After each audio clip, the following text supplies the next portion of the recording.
Echo 7.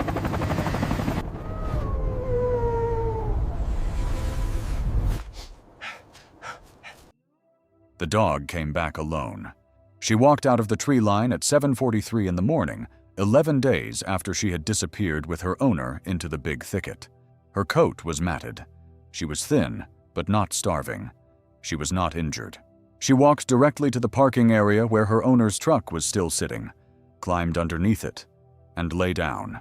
Search and rescue found her owner 19 hours later. He was 14 miles from where anyone had seen him last. He was sitting upright against a pine tree, facing east. His rifle was 3 miles away in a drainage ditch. His backpack was 2 miles in the opposite direction. His boots were still on his feet, but the laces were untied on both. His name was Robert Aldridge. He was 58 years old. He had been hunting in the big thicket for 41 years. He knew this forest the way most people know their own homes. He could navigate by tree types, by soil texture, by the angle of Spanish moss on branches.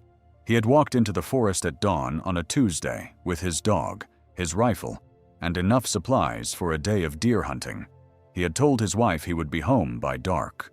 11 days later, search teams found him 14 miles from his truck, in an area he had no reason to visit, with his equipment scattered across 3 square miles of wilderness.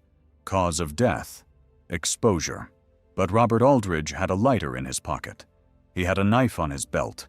He had 41 years of experience surviving in this exact forest. He had made it through nights colder than any during those 11 days. He had the skills to build shelter, start fire, find water. None of that mattered. The medical examiner noted something else in her report.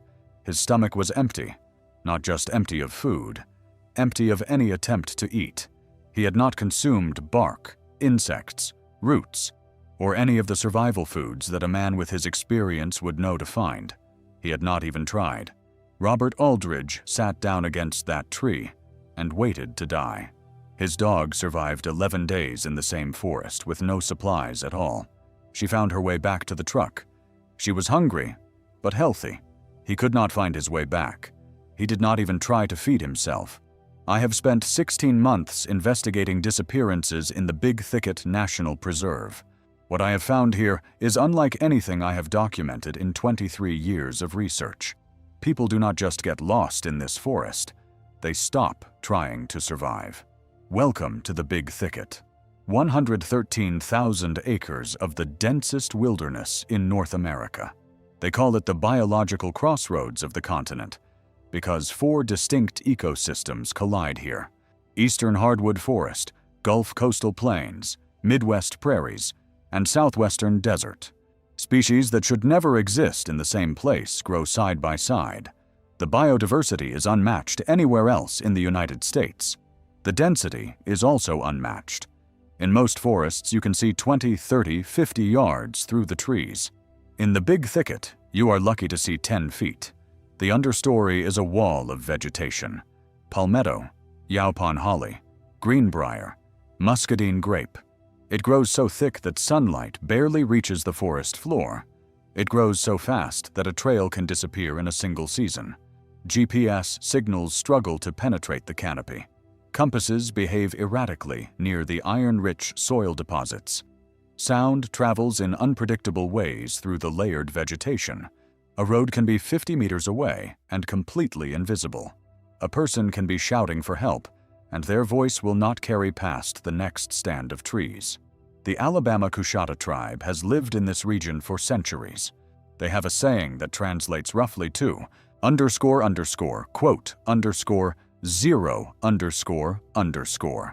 I used to think that was folklore. I do not think that anymore. There is another pattern I have observed that warrants documentation. In multiple cases, the personal effects of missing or deceased individuals show signs of deliberate arrangement, not just dropped or scattered, arranged. Robert Aldridge's rifle and backpack were found in 2 separate locations miles from his body. His rifle was 3 miles away in a drainage ditch. His backpack was 2 miles in the opposite direction. The 3 points formed a roughly equilateral triangle, his body at one vertex, his equipment at the other 2. Michael Frazier's vest was folded and placed on a log, not dropped. Folded. Who folds their vest while lost in the wilderness? Stephen Garcia's work gloves were placed neatly on top of a fallen log, palms up, fingers aligned. James Thornton's camera bag was hung from a branch at exactly head height, the same height at which 3 other bags have been found, hung in the big thicket over the past decade. These arrangements do not fit the behavior of a person in distress. A person who is lost, frightened, or dying does not stop to fold clothing, does not carefully hang equipment for later retrieval, does not arrange their possessions in patterns. Either these individuals were not in distress when they did these things, or someone, or something, arranged their belongings after they were incapacitated. I do not know which possibility is more disturbing. Survival insight. If you find personal effects in the wilderness that appear to have been deliberately arranged, folded clothing, items hung from branches, equipment placed in patterns, do not touch them. Mark the location with GPS, leave the area immediately, and report what you found to rangers. These arrangements may be evidence in an ongoing investigation.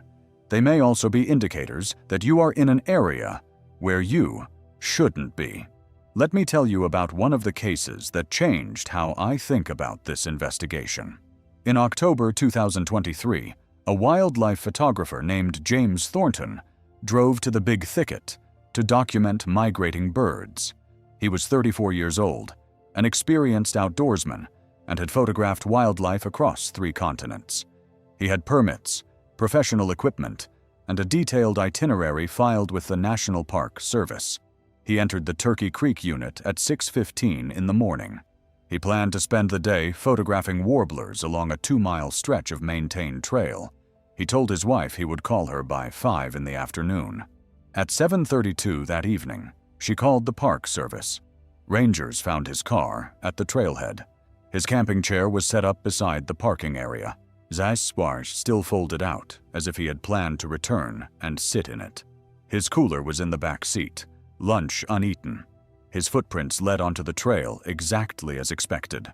Rangers followed them for approximately 1 mile before they veered off the maintained path into unmarked forest. The footprints showed no hesitation, no circling, no signs of confusion. James Thornton had simply stepped off the trail and walked directly into the densest part of the Big Thicket, as if he knew exactly where he was going. Search teams tracked him for 3 days. They found his camera bag approximately 2 miles from the trail, hanging from a branch at head height. The camera was still inside. The memory card was intact.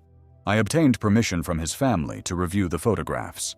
The first 112 images were exactly what you would expect.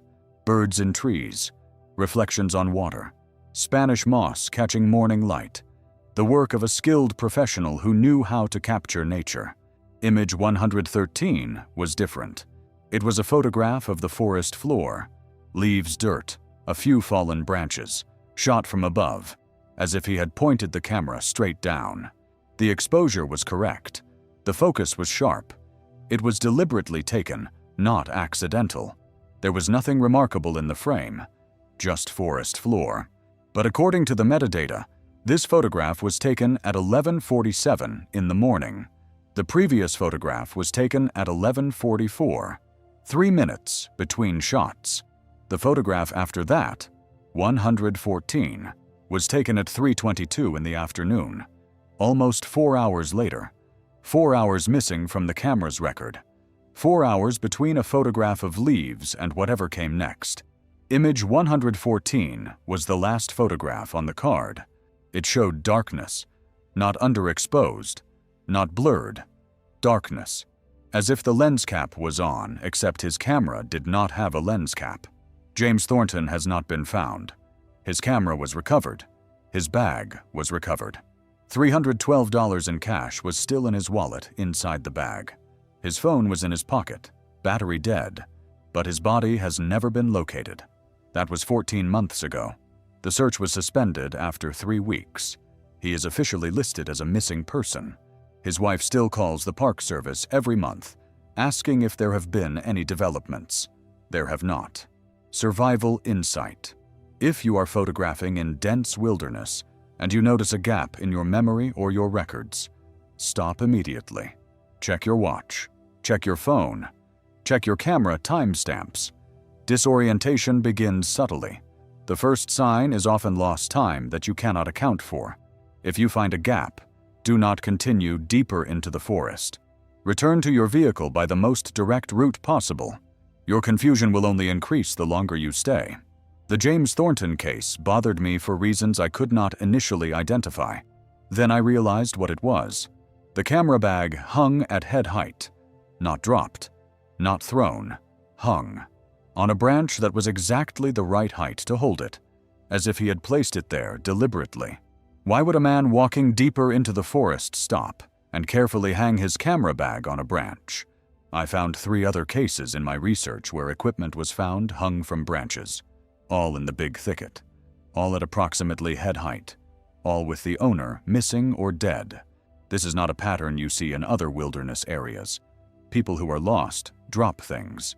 They do not hang them carefully for later retrieval, unless they expect to come back, unless something convinced them they would return.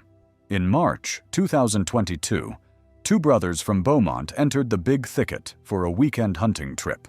Derek and Michael Frazier, ages 42 and 39. Both experienced hunters, both familiar with this particular section of forest. They had been hunting here together since they were teenagers. On the second morning, they separated to cover more ground. This was standard practice for them. They had done it dozens of times. They agreed to meet back at camp in 2 hours. Derek returned to camp at the agreed time. Michael did not. Derek waited an hour, then began searching. He followed the direction Michael had gone, calling his name, firing his rifle in the air. No response. He called for help at 4 in the afternoon. Search teams found Michael Frazier 6 days later. He was in a drainage channel approximately 3 miles from where he and his brother had separated. The channel ran in the opposite direction from where Michael had been heading. To reach it, he would have had to turn around completely and walk for at least 2 hours through some of the densest vegetation in the preserve. His rifle was never found. His hunting vest was found approximately 1 mile from his body, folded neatly and placed on a fallen log. Not dropped, placed. Folded first, then placed. Michael Frazier was an experienced hunter who had walked these woods his entire adult life. He had a compass. He had a GPS device.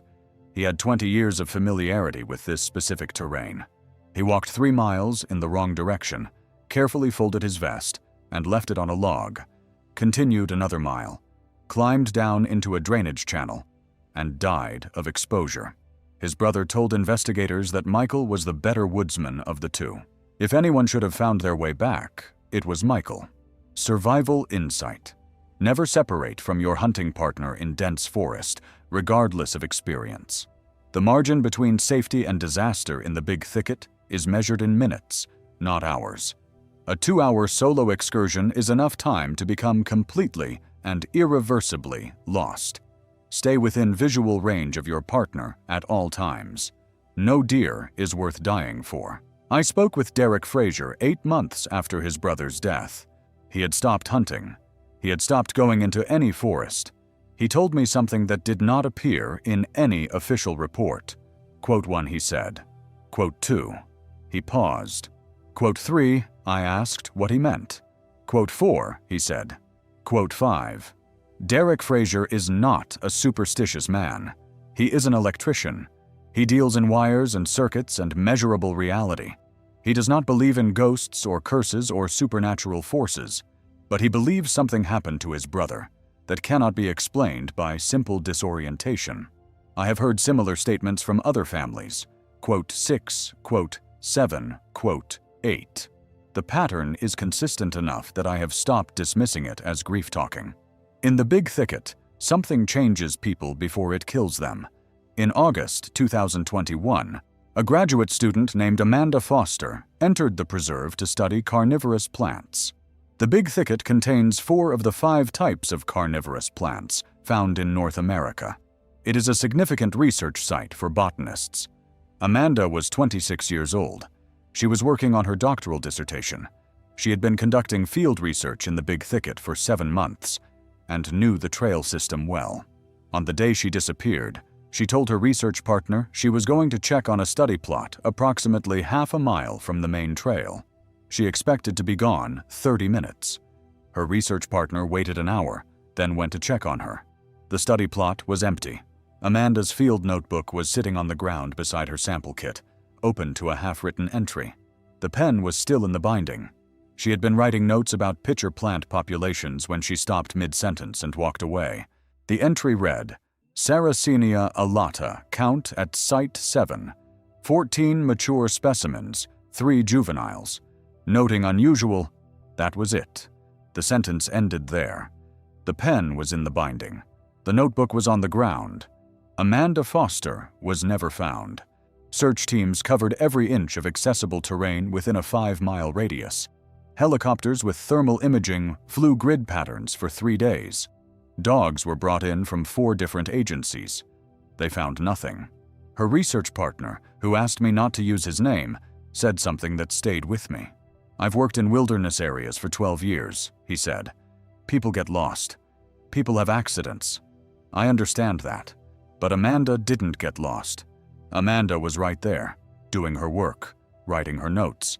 And then she just stopped, mid-sentence, mid-word, and walked into the forest. What makes a person do that?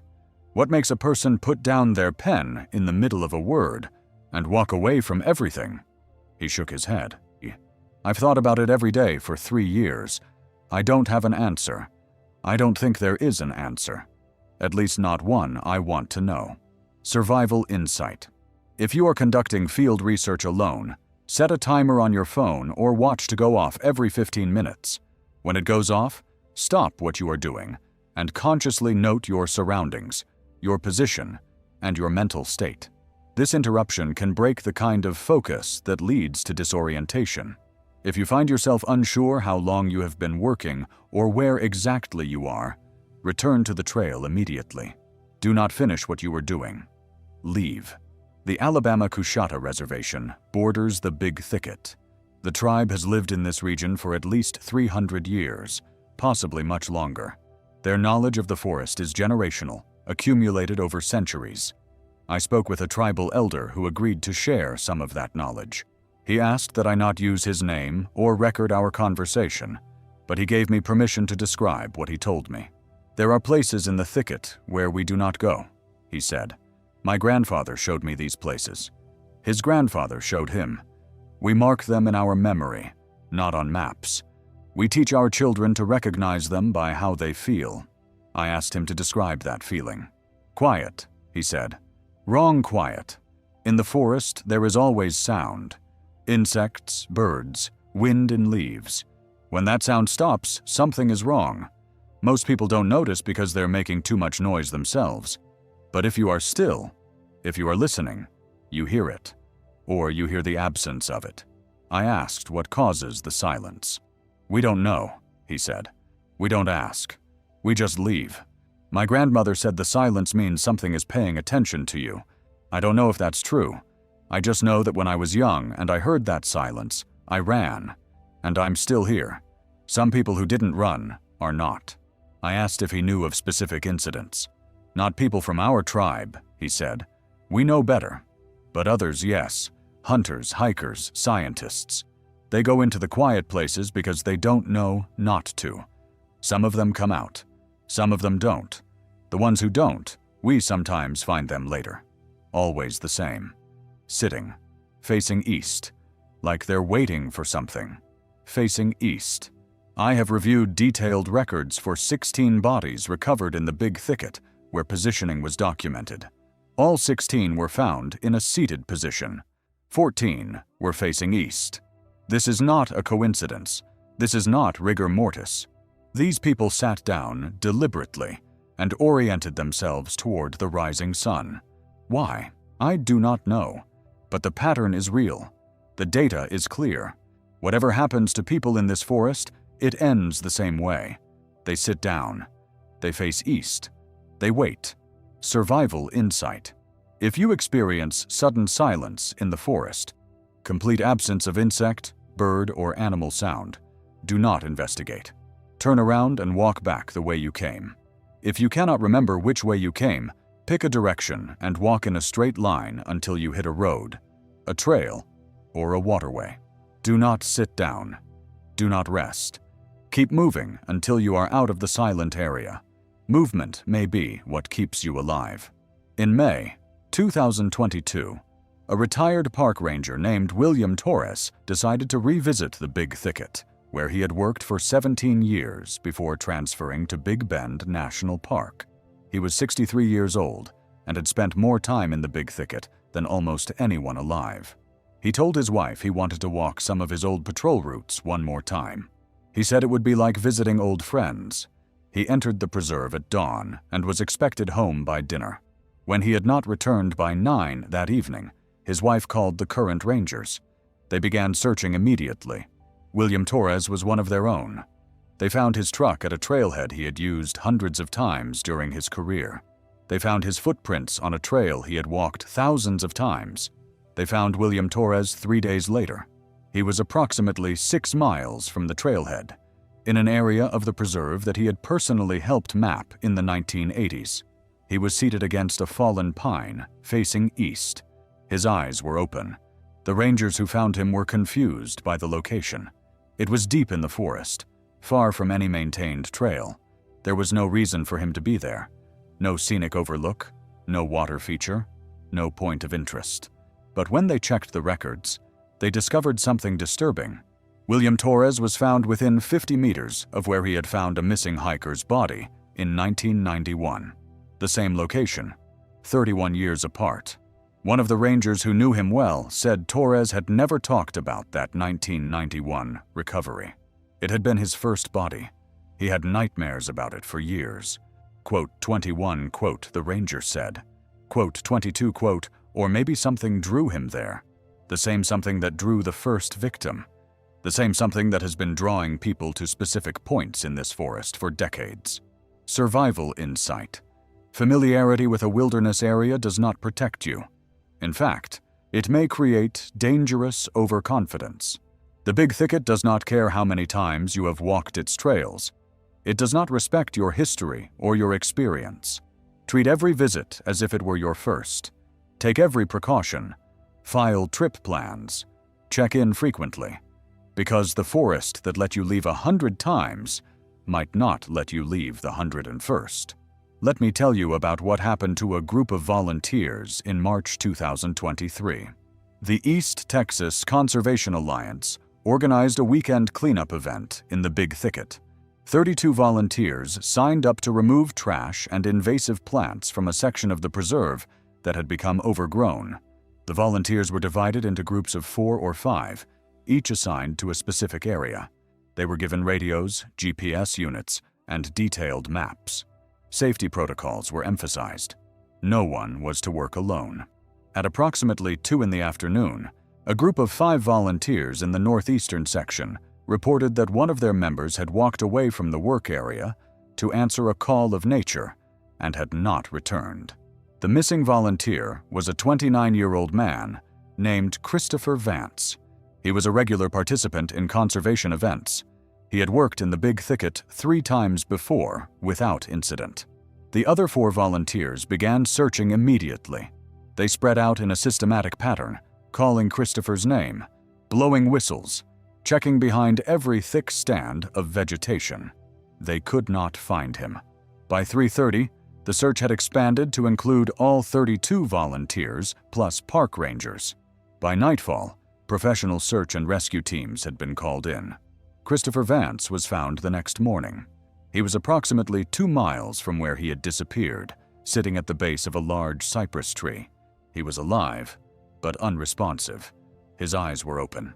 He was facing east. When paramedics examined him, they found his vital signs were stable, but he would not respond to stimuli.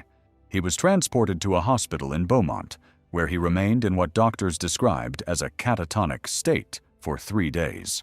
When he finally became responsive, he said he remembered leaving the work area. He remembered walking a few steps into the brush, and then he remembered nothing until he woke up in the hospital. 3 days of his life were missing. 2 miles of walking through impenetrable forest with no memory of the journey, arriving at a specific tree and sitting down to face east, just like all the others. Christopher Vance has declined to speak with investigators since his release from the hospital.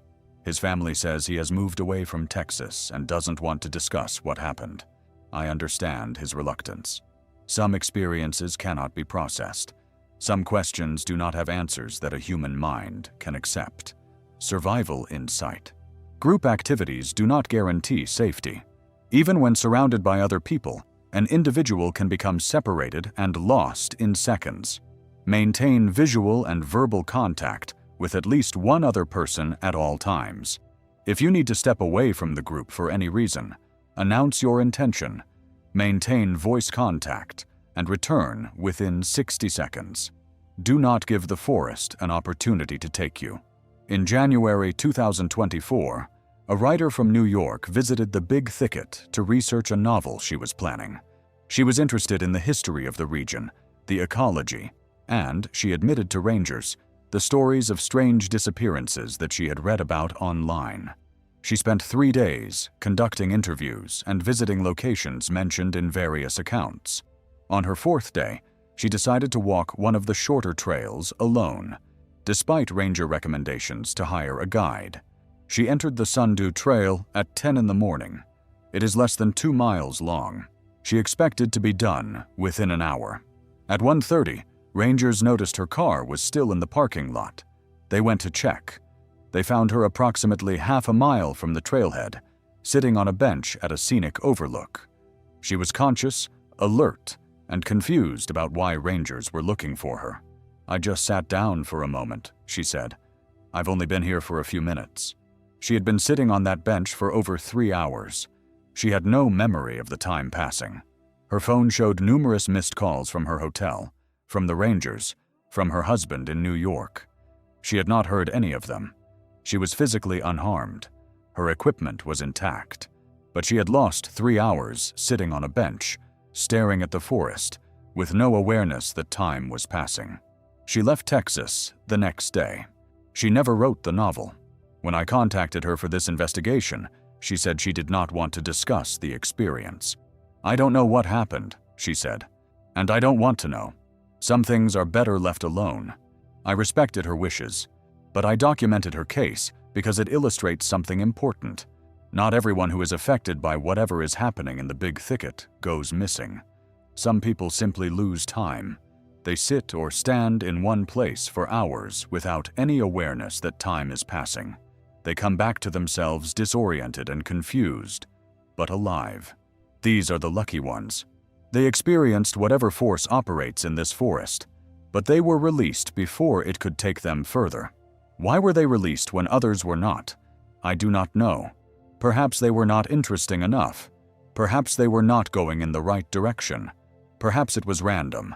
Whatever the reason, they serve as a reminder that the danger in the Big Thicket is not always fatal. Sometimes it just touches you and lets you go. But even being touched leaves marks. The writer from New York told me she has not felt the same since that day. She cannot focus for long periods. She loses track of time frequently. She sometimes finds herself staring at nothing, minutes passing without her noticing. "It's like something stayed with me," she said. "Like a piece of what happened in that forest followed me home." Survival insight.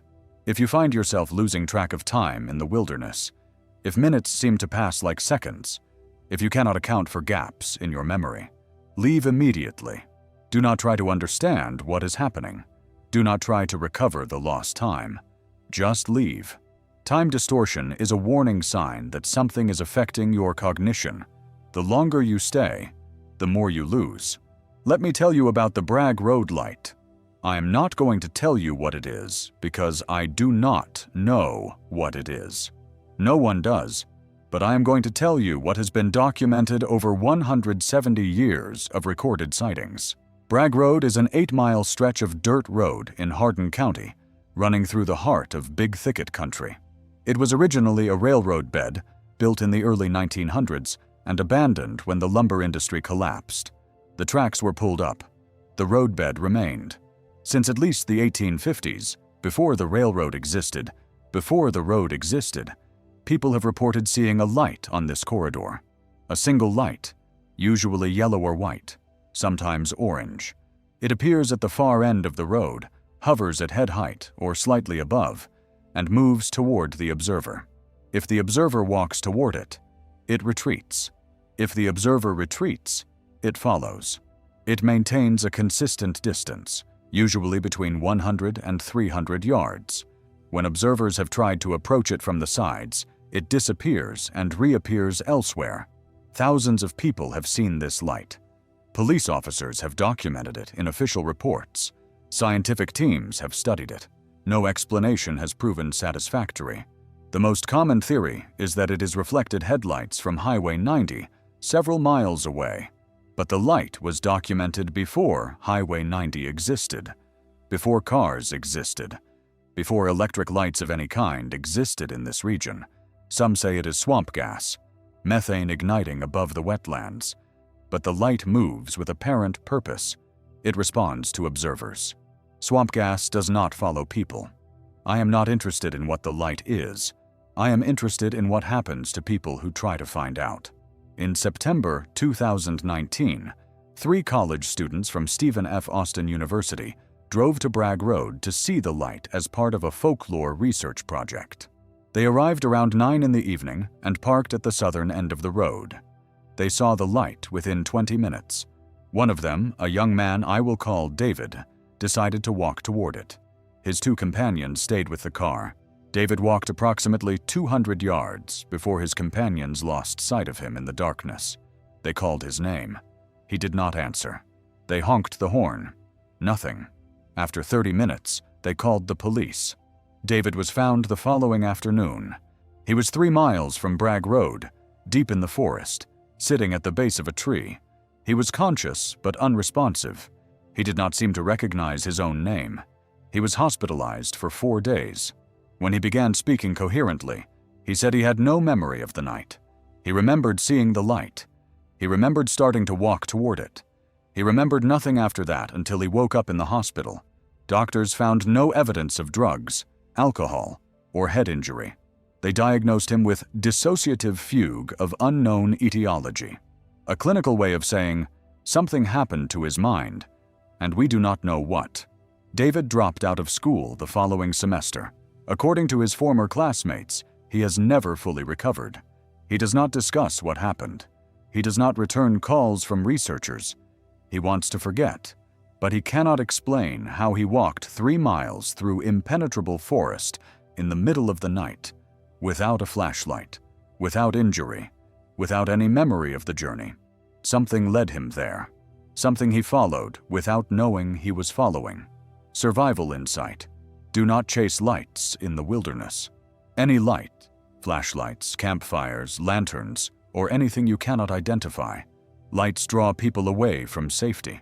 Lights make people walk into places they would never go in daylight. If you see a light and you do not know its source, turn your back to it and walk away.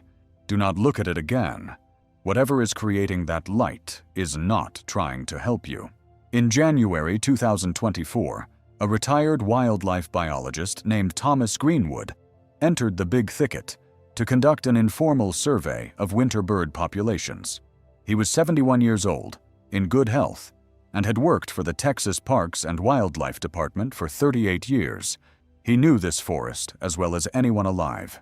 He told his daughter he would be home by noon. He entered the Lance Rosier unit at 7 in the morning. At 3 in the afternoon, his daughter called the Park Service. Search and rescue located his vehicle at the trailhead. They found his footprints leading onto the main trail. They followed the prints for approximately 2 miles before they disappeared. Not veered off. Disappeared. The trail was soft mud, perfect for tracking. His footprints were clear and consistent. And then, at a point that searchers marked with GPS, the footprints simply stopped, as if he had been lifted off the ground. I have seen photographs of this location. There is no rock or fallen tree he could have stepped onto. There is no water he could have waded into. There is no branch he could have climbed. His footprints walk up to a point in the middle of the trail and stop. Search teams expanded their radius. They brought in dogs. They brought in helicopters. They searched for 18 days. Thomas Greenwood was never found. His daughter told me that her father had been coming to this forest since before she was born. He had walked thousands of miles through this preserve. He had never gotten lost. He had never even been mildly disoriented. He used to say he could find his way through the big thicket blindfolded, she said. That's not an exaggeration. He literally could. He knew every tree, every trail, every landmark. This forest was his life. She paused, and it just took him. I don't know how else to say it. The forest took him. He walked into it one morning and it didn't let him go. Survival insight. Even experts disappear. Decades of experience do not protect you from whatever is happening in this forest. Do not let familiarity breed complacency. File a trip plan every time you enter, even for short walks. Check in at predetermined times. If you fail to check in, make sure someone will act immediately.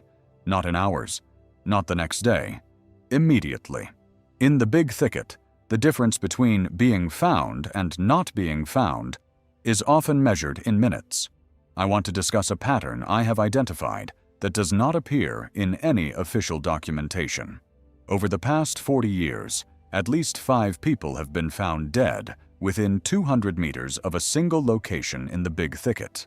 They died in different years, under different circumstances, with no apparent connection to each other. 1987, a deer hunter from Houston, found seated against a tree after 8 days missing. 1994, a bird watcher from Austin, found lying in a clearing after 11 days missing. 2003, a lost hiker who had separated from his group, found seated in a palmetto thicket after 6 days.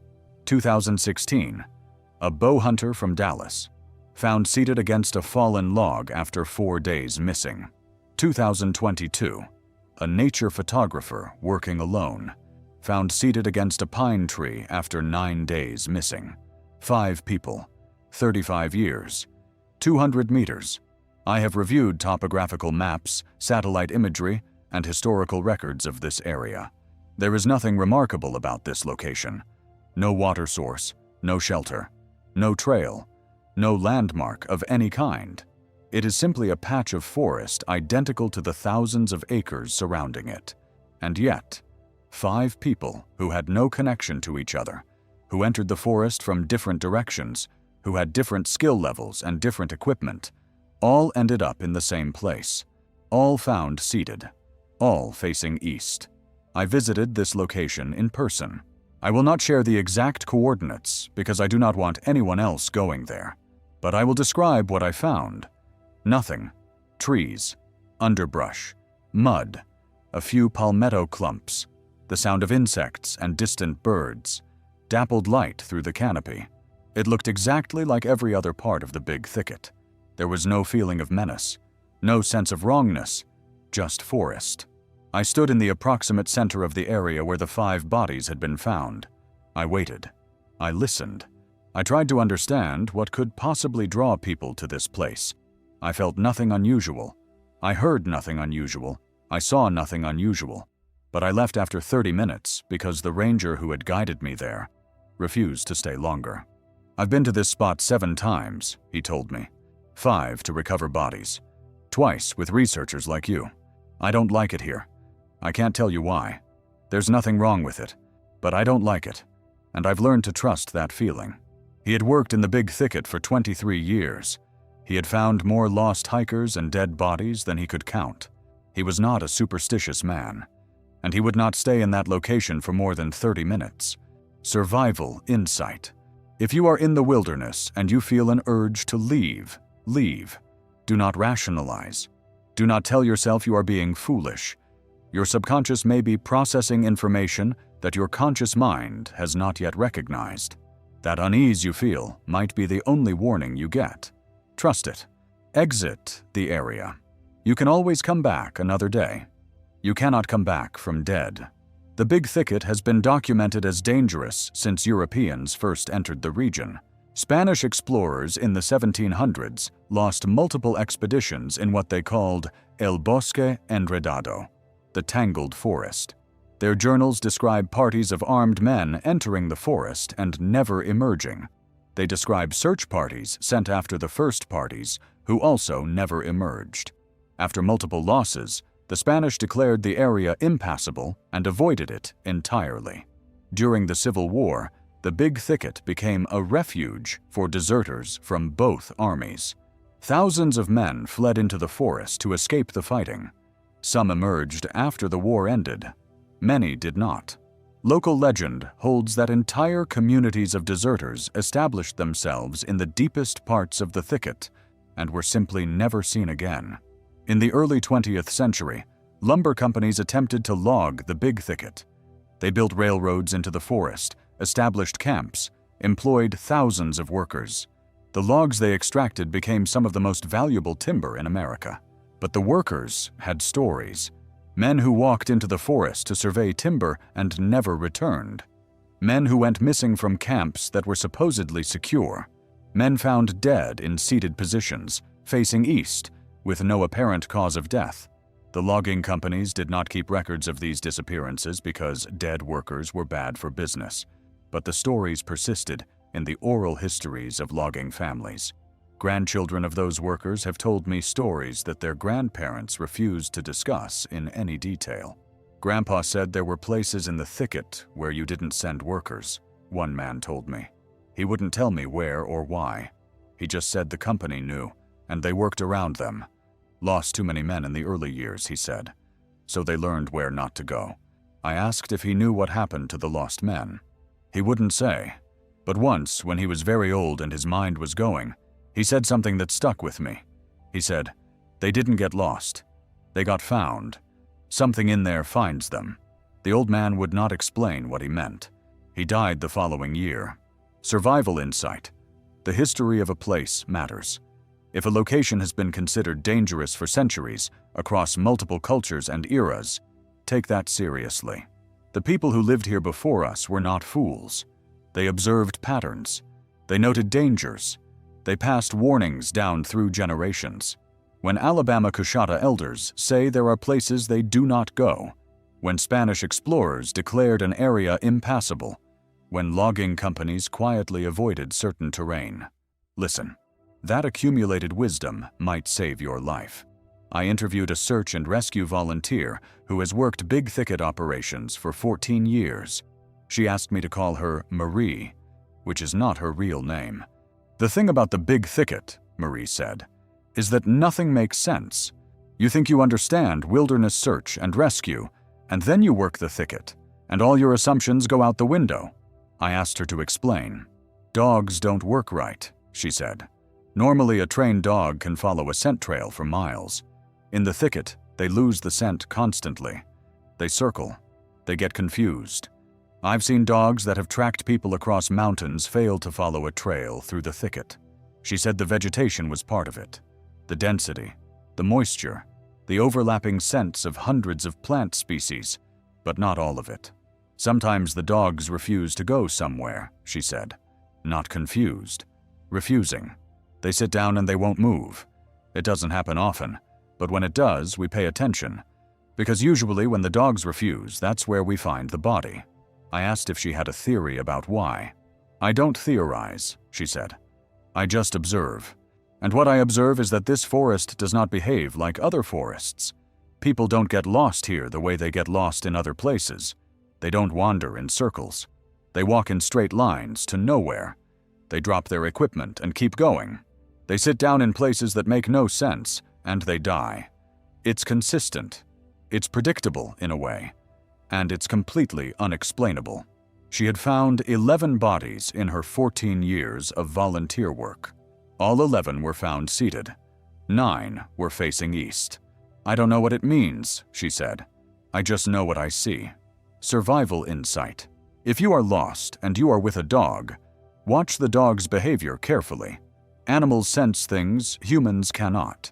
If your dog refuses to move in a particular direction, do not force them. Go a different way.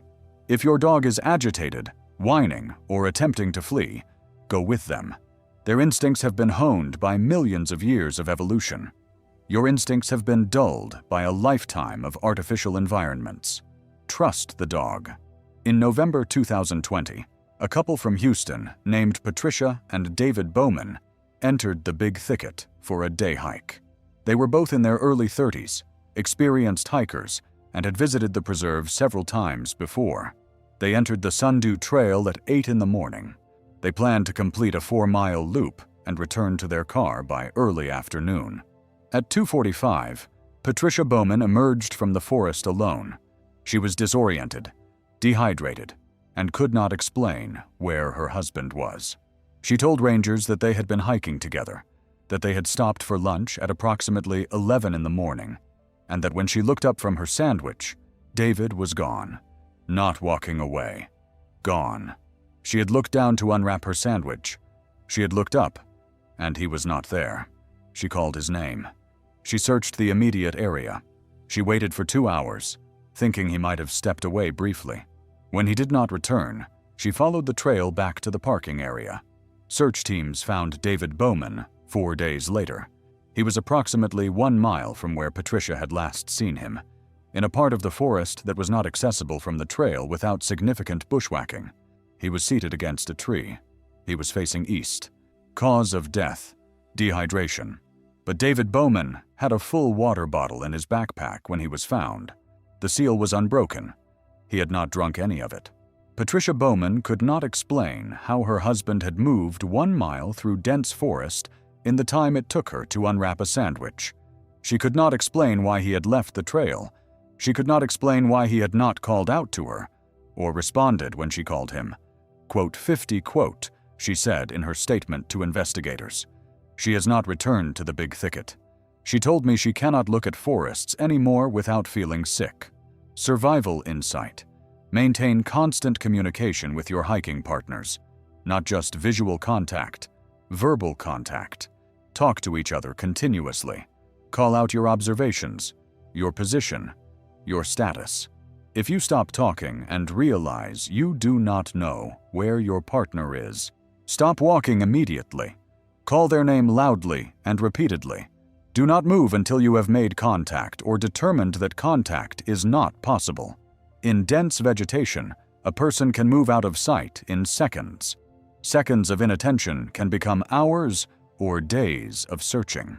The Big Thicket is not a large wilderness area by national standards. 113,000 acres is smaller than many national forests, many state parks, many wilderness preserves. And yet the rate of disappearances and unexplained deaths here is disproportionately high. I have researched disappearance rates across wilderness areas in the United States. I have controlled for visitor numbers, terrain difficulty, climate severity, and dozens of other variables. The Big Thicket consistently shows anomalous results. People disappear here more often than statistics would predict. They are found dead in circumstances that do not match normal lost person behavior. They are found with supplies they did not use. They are found in locations they had no reason to visit. The data does not lie. Something is different about this place. I have spoken with biologists, geologists, climatologists, and psychologists. I have consulted experts in wilderness survival, search and rescue operations, and human behavior under stress. None of them can explain the patterns I have documented. The official position of the National Park Service is that the Big Thicket is a challenging wilderness environment where inexperienced visitors sometimes make fatal mistakes. This explanation does not account for the experienced hunters, the trained researchers, the lifelong outdoorsmen who have vanished here. It does not account for the seated positions, the eastward orientation, the unused supplies. I am not proposing supernatural explanations. I am simply documenting patterns that existing science cannot explain. Something happens to people in this forest. Something affects their minds, their judgment, their behavior. Something draws them to specific locations. Something makes them sit down, face east, and stop trying to survive. Until we understand what that something is, the Big Thicket will continue to take people. Survival insight. Accept that you do not understand this environment. Accept that your training and experience may not apply. Accept that things happen here that cannot be explained by conventional wilderness survival knowledge. This acceptance is not defeat. It is wisdom. When you accept that you do not know, you become more careful. You take fewer risks. You leave wider margins. And in the big thicket, margins are what keep you alive. I want to close with a conversation I had with a man who survived getting lost in the big thicket. His name is Marcus White. He was lost for 53 hours in 2018 before search teams found him. He agreed to speak with me about his experience, though he said he rarely discusses it. Quote 52. Quote, he told me. Quote 53.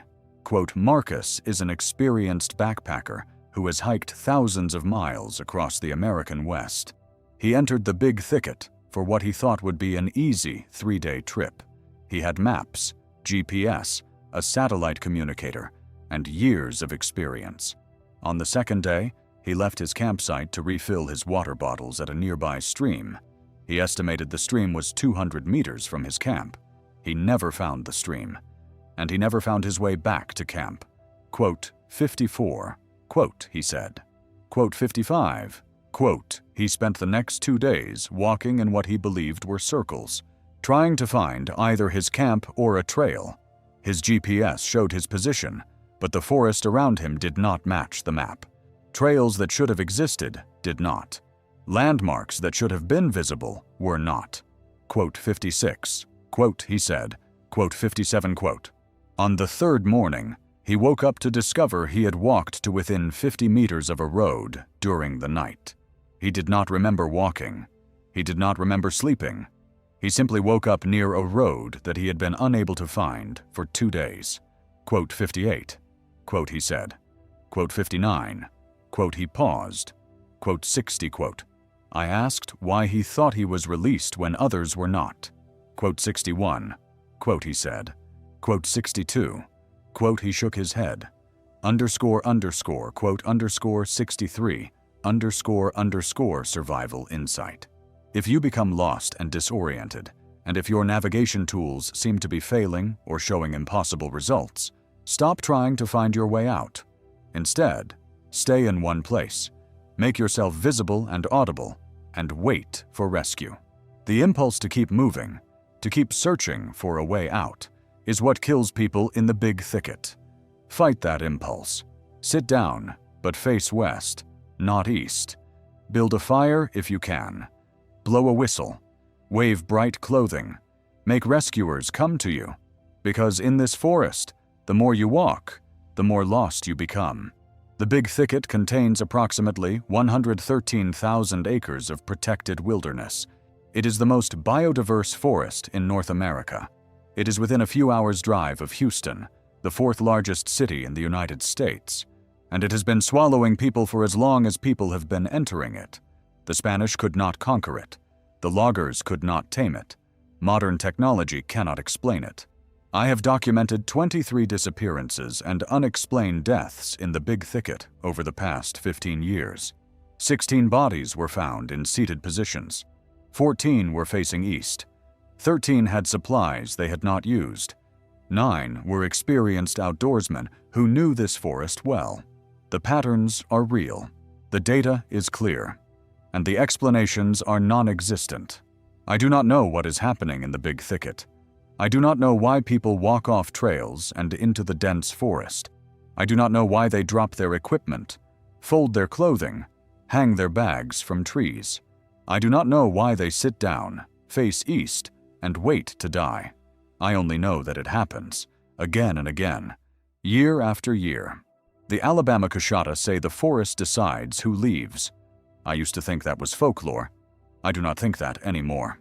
If you go to the big thicket, take every precaution, file trip plans, carry communication devices, stay on marked trails, never go alone, check in frequently, and if something feels wrong, if the forest goes quiet, if your navigation stops making sense, if you feel an urge to walk in a direction you cannot explain, get out immediately. Do not investigate. Do not explore. Do not try to understand. Just leave. Some people who enter the big thicket do not come back. Some who come back are not the same as when they went in. Some who are found alive cannot explain what happened to them, and some are found sitting against trees, facing east, waiting for something that only they could see. I do not want to know what they were waiting for, and neither do you. There is one more thing I need to tell you before I close this investigation. In the course of my research, I visited the location where 5 bodies have been found over 40 years. The place I mentioned earlier, the spot that seems to draw people to it. I went with a ranger who had found 3 of those 5 bodies. He did not want to go.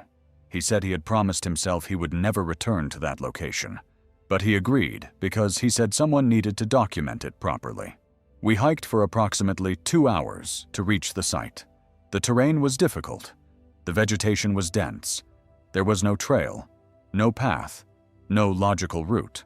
We had to push through underbrush that scratched our skin and tore our clothes. When we arrived, I understood why people might end up here. There was nothing special about the location. Nothing at all.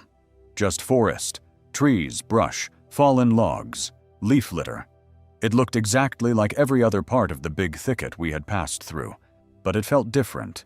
I am not a superstitious person. I deal in evidence and documentation, but standing in that location, I felt something I cannot easily describe. It was not fear. It was not unease. It was more like attention, as if something was aware that I was there, as if the forest itself had noticed me and was considering what to do about it. The ranger felt it too. I could see it in his face. "We need to go," he said. He did not wait for me to agree. He turned and started walking back the way we had come. I followed him. I did not look back. We did not speak until we reached the trailhead. Then he said something that has stayed with me. "I found a lot of bodies in my career. Most of them, I understand how they ended up where they were. Wrong turn, bad weather, medical emergency. It makes sense, even when it's tragic." He paused. "Those 5 at that spot? None of them make sense. They all came from different directions. They all had different reasons for being in the forest. They had no connection to each other, but they all ended up at the same place." He shook his head. "Something brings them there. I don't know what it is. I don't want to know. But when I find someone missing in the big thicket, that's where I check first. And I'm right more often than I should be. I do not know what to make of this. I do not know how to explain a location that seems to draw people to it across decades. I only know that it exists. I only know that people keep ending up there. I only know that the ranger, a rational, experienced professional, refuses to spend more than a few minutes at that site. Some places are different. Some places have earned their reputations through decades of consistent evidence. The Big Thicket is one of those places.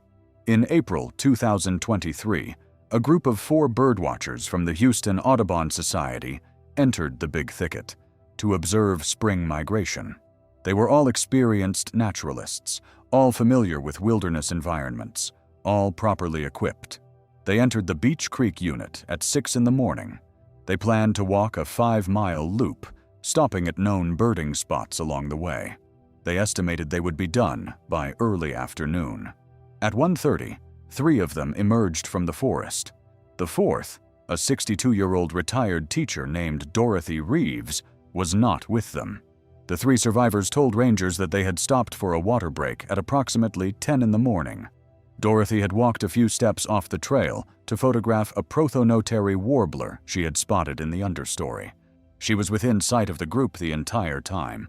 And then, she was not. One moment she was there, camera raised, photographing the bird.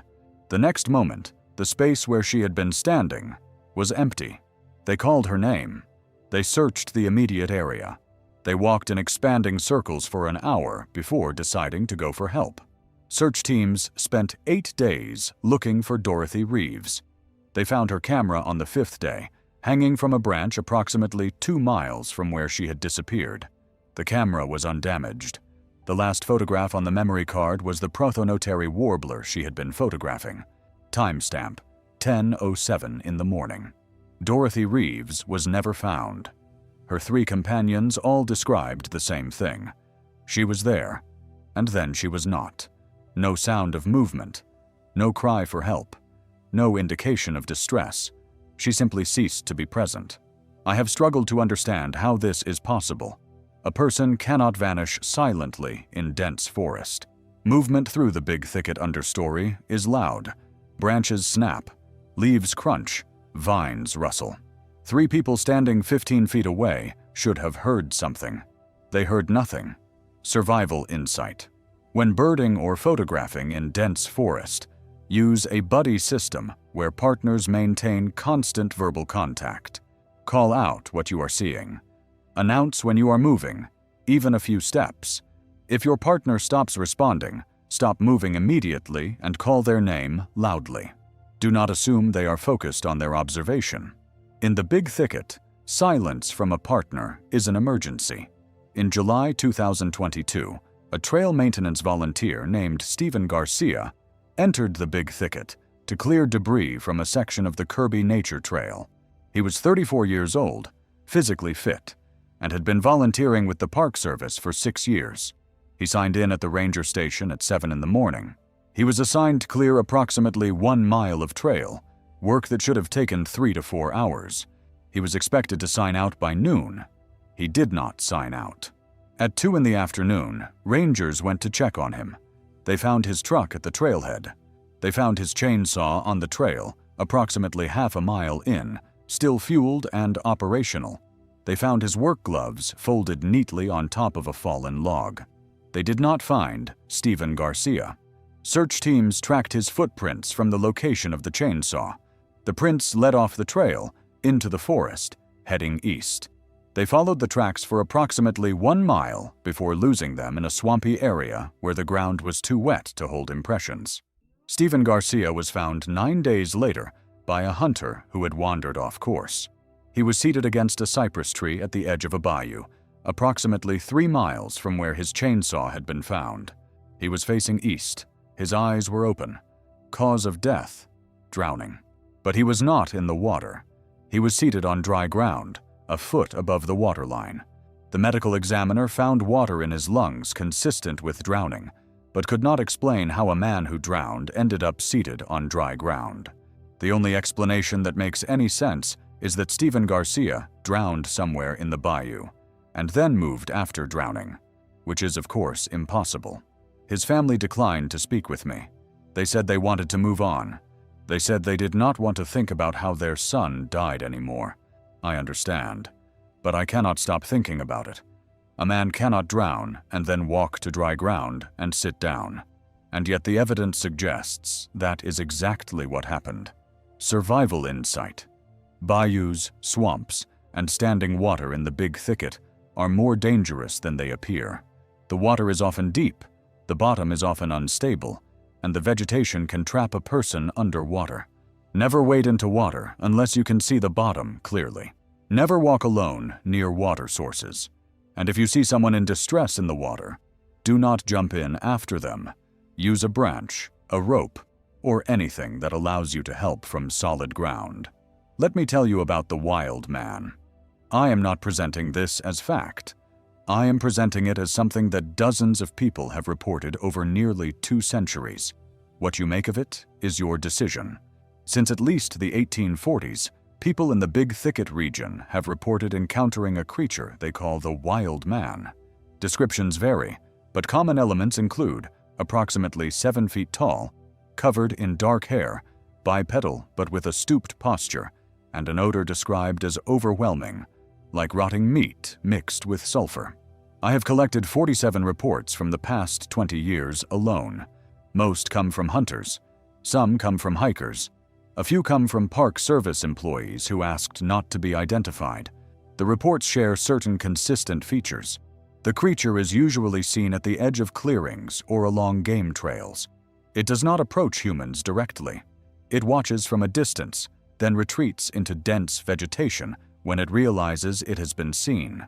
It moves quietly for its size, quieter than any large animal should be able to move through the big thicket understory. Several witnesses report that their dogs reacted with extreme fear before the sighting. Dogs who normally chase wildlife refused to move. Dogs who are normally silent began whimpering. In 3 cases, dogs ran away and did not return. I am not saying there is a Bigfoot in the big thicket. I am saying that multiple independent witnesses over many decades have reported seeing something large in this forest that they could not identify. Some of these witnesses are police officers. Some are biologists. Some are people with no interest in the paranormal who simply reported what they saw. I am also not saying the wild man is connected to the disappearances. But I note that several missing persons cases include reports of dogs behaving strangely before the person vanished. I note that some survivors of disorientation experiences report seeing something large moving in their peripheral vision. Correlation is not causation, but I document everything. Survival insight. If your dog displays unusual fear, cowering, whimpering, refusing to move, trying to flee, take it seriously. Do not force the dog to continue. Do not investigate what the dog is afraid of. Turn around and leave the area by the most direct route. Your dog's senses are far sharper than yours. If something has frightened your dog badly enough to override its training, you do not want to encounter whatever that something is. In February 2021, a surveyor named Michael Huang was conducting boundary assessments for a private landowner adjacent to the Big Thicket Preserve. He was working alone, moving through dense forest with GPS equipment and surveyor's stakes. At approximately 2 in the afternoon, he radioed his office to report that his GPS was malfunctioning. The device was showing his position as being approximately half a mile from where he actually was. He said he would continue using traditional compass navigation. That was his last radio contact. When he failed to check in at 4, his office called the landowner, who called the sheriff. Search teams entered the forest at first light the following morning. They found his GPS unit sitting on a rock approximately 1 mile from his last known position. The device was still powered on. It was showing a location 6 miles away. They found his surveyor's stakes scattered in a rough line heading northeast, the same direction so many victims seemed to walk in this forest. The stakes had been driven into the ground at irregular intervals, as if he had been marking a path. They found his radio hanging from a branch, battery still charged. They found Michael Huang 2 days later. He was seated against a fallen log, facing east. His compass was in his hand.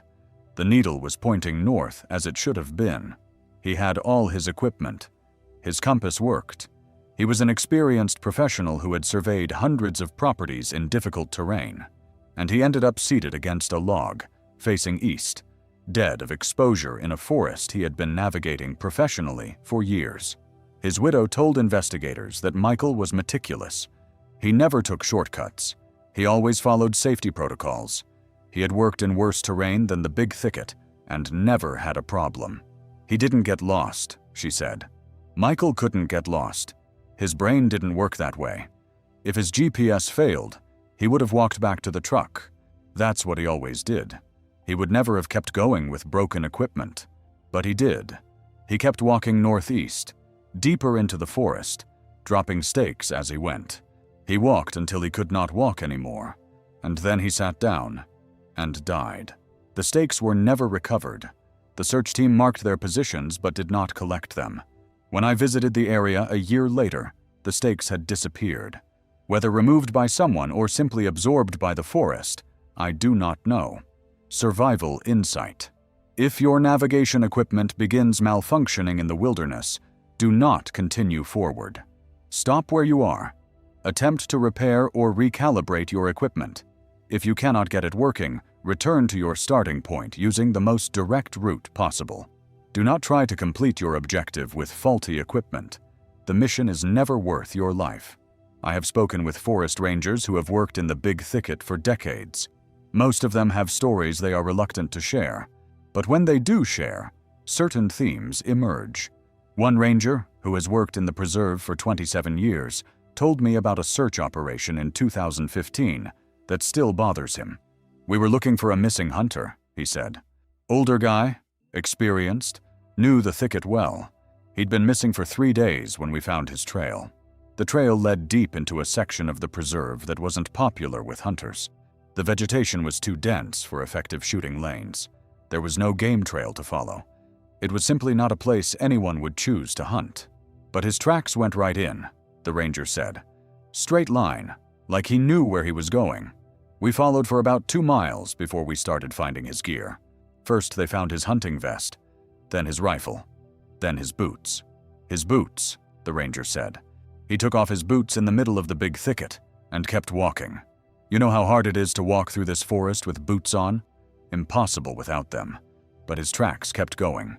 Barefoot tracks. They found the hunter another 1.5 miles in. He was seated against a tree. He was facing east. He was dead. His feet were shredded, the ranger said. Thorns, cuts, deep punctures. He must have been in agony, but he kept walking. He didn't stop until he reached that tree, and then he sat down. The ranger shook his head. I've seen a lot of things in this forest, but that one keeps me up at night. Why would a man take off his boots? Why would he keep walking on bloody feet? What was he walking toward that was more important than pain? He did not have an answer. Neither do I. Survival insight. Under no circumstances should you remove your footwear in the wilderness, regardless of how uncomfortable it becomes, or how strong the urge to remove it feels. Your footwear is essential survival equipment. Without it, you cannot effectively navigate the terrain. If you feel an inexplicable urge to remove your clothing or equipment, treat this as a warning sign of heat stroke, hypothermia, or psychological disturbance. Sit down, drink water, and wait for the urge to pass. Do not act on it. The question I am asked most often is, why does this happen in the big thicket specifically? I do not have a definitive answer, but I have theories based on my research. The big thicket is a biological crossroads, the only place in North America where 4 distinct ecosystems converge. Eastern forest, Gulf coastal plain, Midwest prairie, and southwestern desert species all coexist here. The biodiversity is unmatched. Perhaps this convergence creates conditions that exist nowhere else. Perhaps the unique combination of vegetation, terrain, soil composition, and microclimate produces effects that we do not understand. Perhaps there are infrasonic frequencies generated by wind through the dense canopy that affect human cognition. Perhaps there are magnetic anomalies in the iron-rich soil that disrupt navigation and mental function. Or perhaps there is something else, something that science has not yet identified. Something that has lived in this forest for a very long time and does not want to be understood. I am a researcher. I deal in evidence and documentation. I do not speculate about things I cannot prove. But after 16 months of investigation, I am forced to acknowledge that the evidence does not fit any conventional explanation. People do not behave the way victims in the big thicket behave. They do not walk in straight lines into impassable terrain. They do not hang their equipment from branches for later retrieval. They do not remove their footwear and continue walking on bloody feet. They do not sit down, facing east, and stop trying to survive. This behavior is consistent. It appears in case after case, decade after decade. It suggests a common cause. I do not know what that cause is, but I know it is real. The data doesn't lie. Survival insight. Accept that you are entering an environment that does not follow normal rules. Your expectations based on other wilderness experiences may not apply. Your confidence based on your skills and equipment may be misplaced.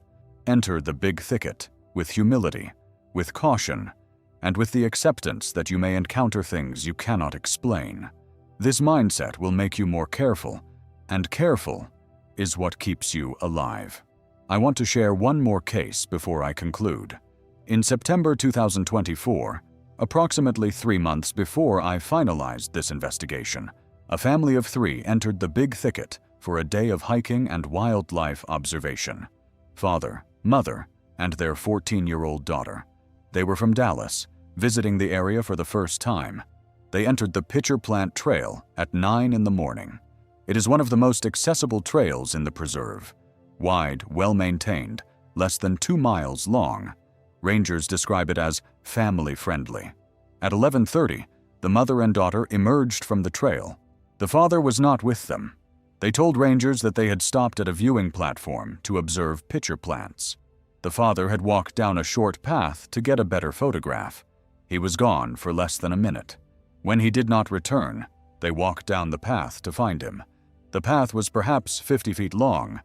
At the end of it, there was no one. Search teams have been looking for him for 87 days. They have found nothing. No tracks leading away from the platform. No equipment dropped in the forest. No sign that he was ever there, except the last photograph on his phone, which his wife found in her bag. He had handed it to her just before he walked down the path. The photograph shows the viewing platform. It shows the path he walked down. It shows the pitcher plants he was going to photograph.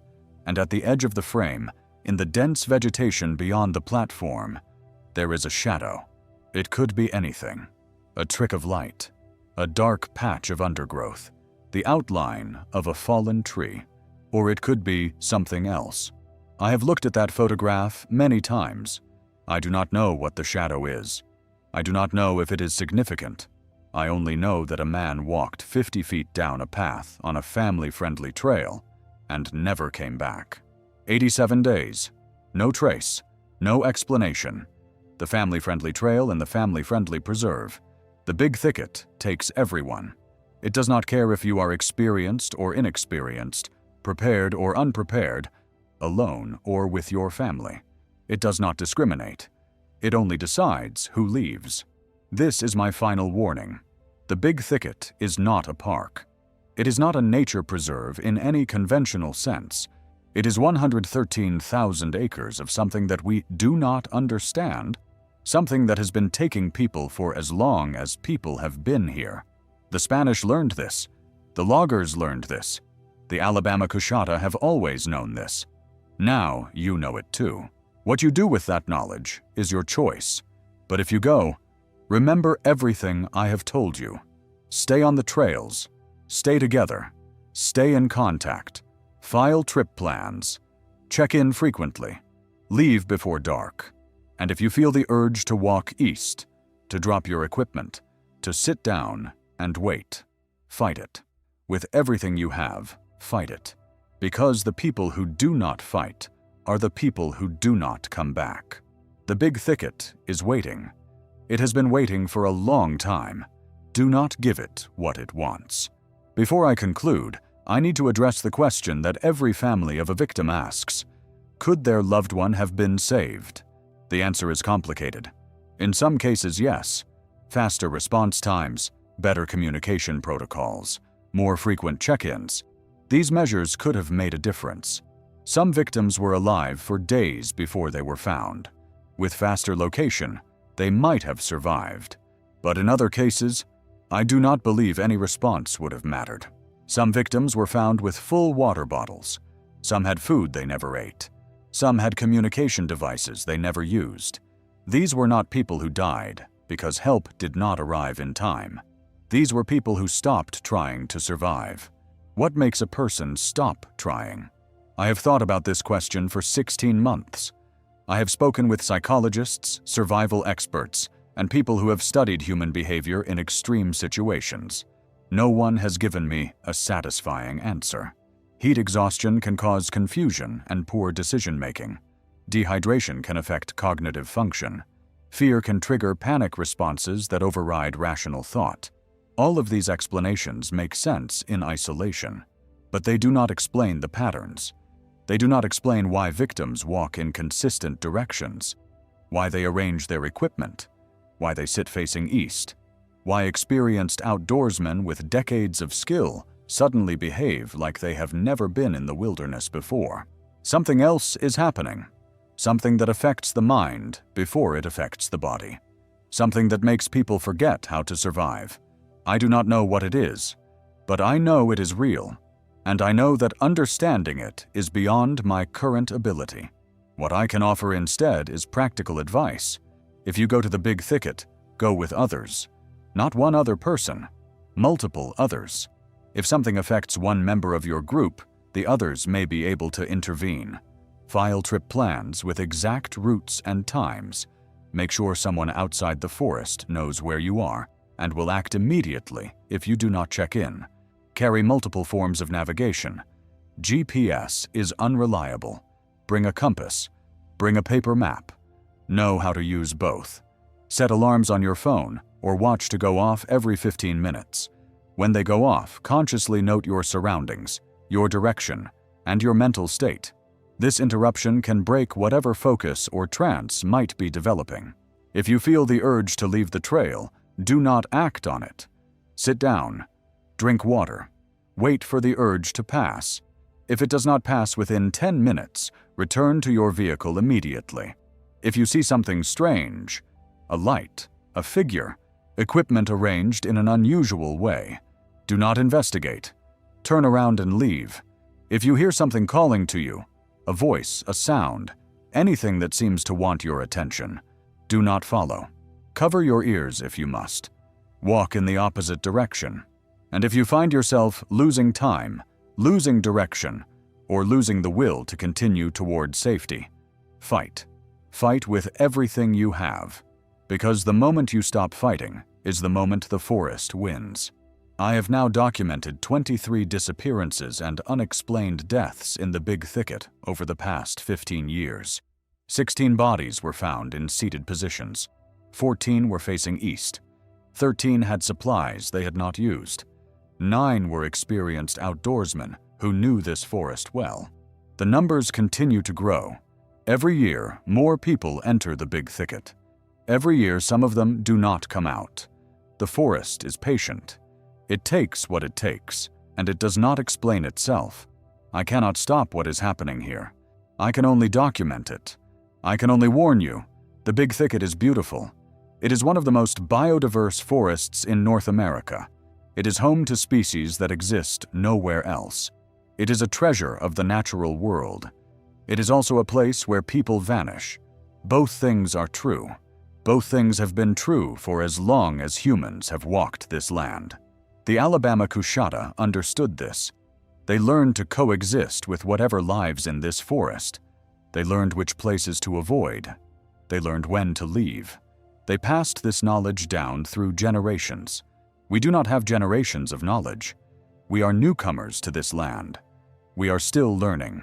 Some lessons are learned through study. Some are learned through survival. And some are learned through death. I hope you learn from study. I hope you read these words and take them seriously. I hope you enter the Big Thicket with respect, with caution, and with the humility to accept that you do not understand everything about this place. Because if you learn through death, you will not be able to share what you discovered, and whatever took you will still be there, waiting for the next person who thinks they know better. The forest does not care about your plans, your experience, or your equipment. It does not care how many times you have walked these trails. It does not care how confident you feel. It only cares about one thing: whether you leave. Make sure you do. Here is what I want you to remember. Never enter this forest alone.